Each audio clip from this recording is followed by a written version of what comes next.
not having enough sleep suppresses your immune system. Sleeping one night, just 5 hours, reduces your amount of a certain immune cell by 70%. So you're more likely to pick up the common cold. That's where the saying run down comes from, and therefore more likely to take sick days off work.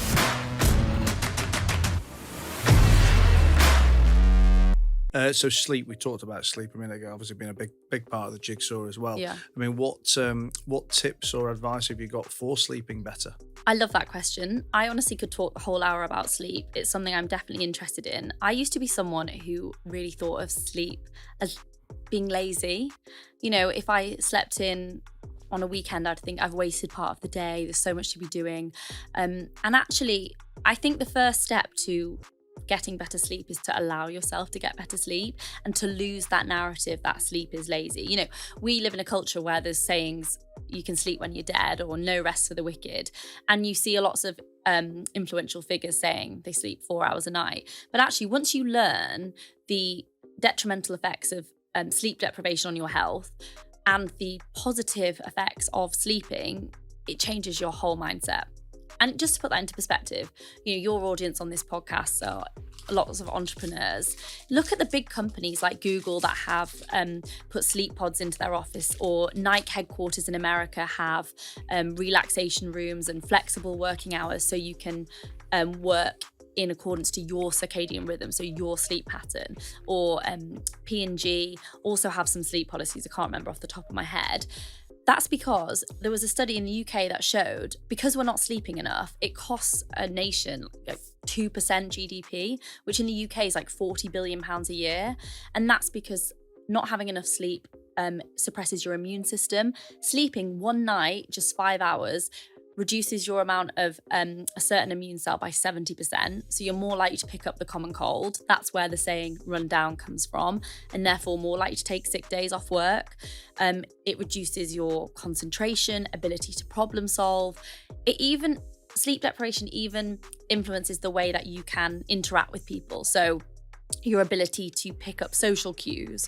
So you might be at a business meeting or recording a podcast with someone, and if you're poorly slept, the rapport might not be as good, which is, you know, going to have lasting impact. And so that's just kind of one avenue of why sleep deprivation's so, you know, such a big issue. We're in an obesity epidemic, but you could argue that we're in a sleep loss epidemic. I think the stat was that 2/3 of the population don't get the recommended 7 to 9 hours sleep a night. Sleep also has a massive impact on your risk of developing diseases. I mentioned before about increasing your risk of developing heart disease, cancers. It increases your risk of developing neurodegenerative conditions like Alzheimer's, increases your risk of mental health conditions. If you think about how you feel after 1 or 2 bad nights sleep, you feel ratty and irritable and, you know, a bit more low. If that's a chronic thing, that increases your risk of mental health disease like actual anxiety or depressive states. And so honestly, the benefits of sleep are endless. And I think we really neglect it. We stay up late food prepping, or we get up early to exercise, and actually making time for yourself to sleep 7 to 9 hours a night consistently is one of the best things you can do for your health.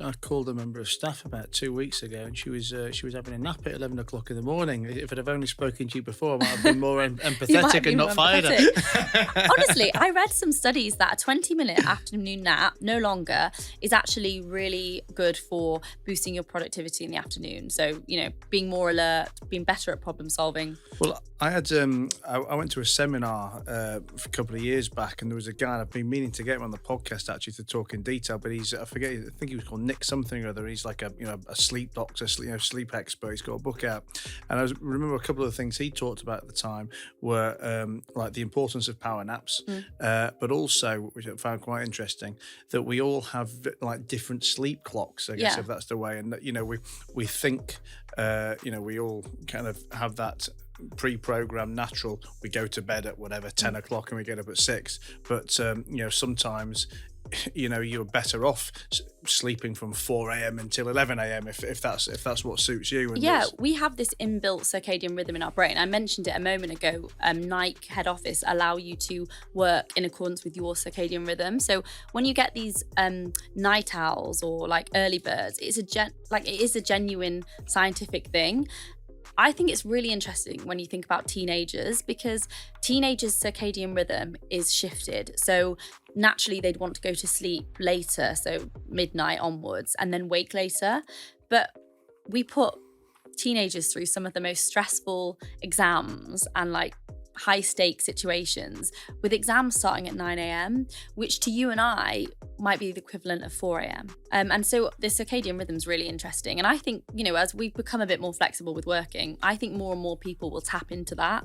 If you're someone who's really productive early, why can't you start work at 6 a.m. and finish at 3? It's just these like societal norms of the working days, 9 to 5 or 9 to 6.